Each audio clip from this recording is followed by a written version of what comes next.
Well, hey there, everybody. How's it going? We are overlooking Soka University in Southern California. And Soka University happens to be a vaccination site, COVID-19 vaccination site right now. Aside from college basketball, which I'll talk about in a minute, the whole situation with the vaccines, what do I think about what's going on with that as a numbers guy? I can tell you that I think what has been done, especially on the mRNA side of vaccines, which I really like, we're talking about really making a molecularly designed vaccination essentially for this type of virus. And it's going to be able to be something that we can kind of alter and change as there are variants of the virus that change. I think what's going on here and the lines of people coming to get vaccinated are a sign of how far we've come as a society, that in essentially under 12 months since we really knew it was a serious issue, we have something out that will probably, 95% of the time or whatever, prevent you from getting a serious bout of the virus if you get exposed to it. And also the side effects, like if you're allergic to stuff, there's a chance of some anaphylactic shock, I guess, type things, which is probably why setting up a actual vaccination site where they can watch you and see what happens to you in the immediate times after you get it is pretty darn good when I think about how you want to control a vaccination to society. So I'm really happy to see this. I'm happy to see it everywhere. I think that it is going to get us back on the path to getting to a more normal world. So anyway, it's nice to be here at Soka University where they're doing this. Now, all that being said, it's a gorgeous hiking weather day in Southern California. So there are college basketball games. I can't bet on them because I'm in California, but for all of you who are interested in this, I think we had a pretty decent day yesterday. Also, I saw seven out of the 13, so it went 7-6, the underdogs yesterday. I can go look at yesterday in a sec, but let's talk about today. I, of course, have not glanced at this at all, so I'm going to learn what's going on with this with you guys. And we're going to look for good money lines, right? That's what we're trying to look for. Good money lines in here and high margins over to the right. So there's a -108 Holy Cross at home against Lehigh. Right now we have a 4% home bump, which is right in the middle. We're going to leave that for now. There's Norfolk State. Some of these games have already happened and are already being played. This is already like 3 or 4 o'clock or something on the East Coast. So I don't know what's still available. But Radford is away there. That's the only real big underdog. I would say, it's a good idea to try to grab home teams. So there's some decent lines over here. And so grabbing these chunks, whatever's left, is probably what it likes.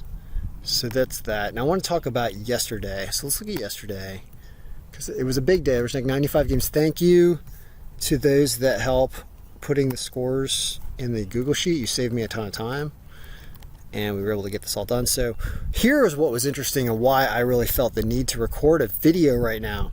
So operating strength, right? This operating strength thing, that has to do with people that are injured and what percentage of the team is essentially healthy and not injured. Look at this Oregon State game, where we said Oregon State's operating strength is 57%, meaning they must have had a lot of questionables or injuries in their lineup. We could go and actually look at that here, but I can't see, and it's going to be a pain in the butt. So I'm not going to do that, but that's how you would research it if you got the file. Here's what happened. They lost. They were -435. That means Oregon State was probably plus 300 to win. And we here knew that something was up with the operating strength of Oregon. Plus, here's another one. At 89%, Richmond loses to LaSalle, right below it, right? I mean, the one above, BYU wins. They're at 82%. But these other two losing, seeing something like that up at the top is very, very intriguing, because it's an example of where the algorithm is doing a calculation that gives us some information that the majority of the betting public in Vegas isn't properly incorporating into the line, because you can't always keep track of these 4,000 players that are in here. So what a really cool way of representing the importance of this new category. Because if you think about what we're trying to do, I'm going to wrap this up here, but when you think about what you're trying to do with these algorithms is, how can you take information from the past and then a current look at that information, and what is it going to predict is going to happen? Why do some of these predictions work? And the answer is because some of these categories are relevant, and people that are playing in injuries is a relevant category. And now we have an interesting way of at least glancing at it. So let's go back to today for a second. Let's see if there's any actionable intelligence, right? Well, what are the operating strength problems that it notes? And the answer is right there at the top. Where'd you go, mouse? Right there at the top. Almost at the top. San Diego State is only at 81% against Air Force, but Air Force is pretty bad. Let's see if there's any real teams that are super injured. The answer is not really today. Like, it was a lighter schedule today. Like when you had that day yesterday with so many games. Let's back it up again. Yep. So many games yesterday. Then, by the way, what was our final total yesterday?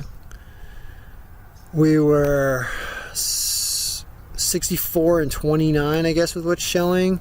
52 and 41 on the spread. Ton of wins up here, with the losses being related to teams with low operating strength. That's so crazy. That is really, really good to see that. That is very interesting. Then you got a bunch more wins down here.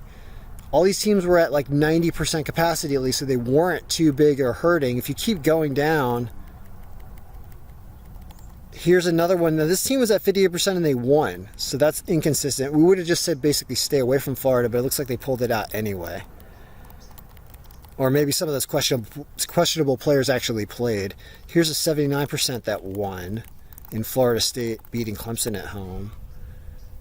There's really a lot of research that can be done, and as I start gathering information for this is super cool. And a lot of things won at the bottom, so I think the home bump of 4% was pretty good. Let's start changing around our home bumps. Let's say, well, what if the home bump... Oh, no, it's not going to work. Sorry. It's not going to work retroactively because I froze it. Never mind. All right, guys. That's about all I can talk about today, but... Oh, geez.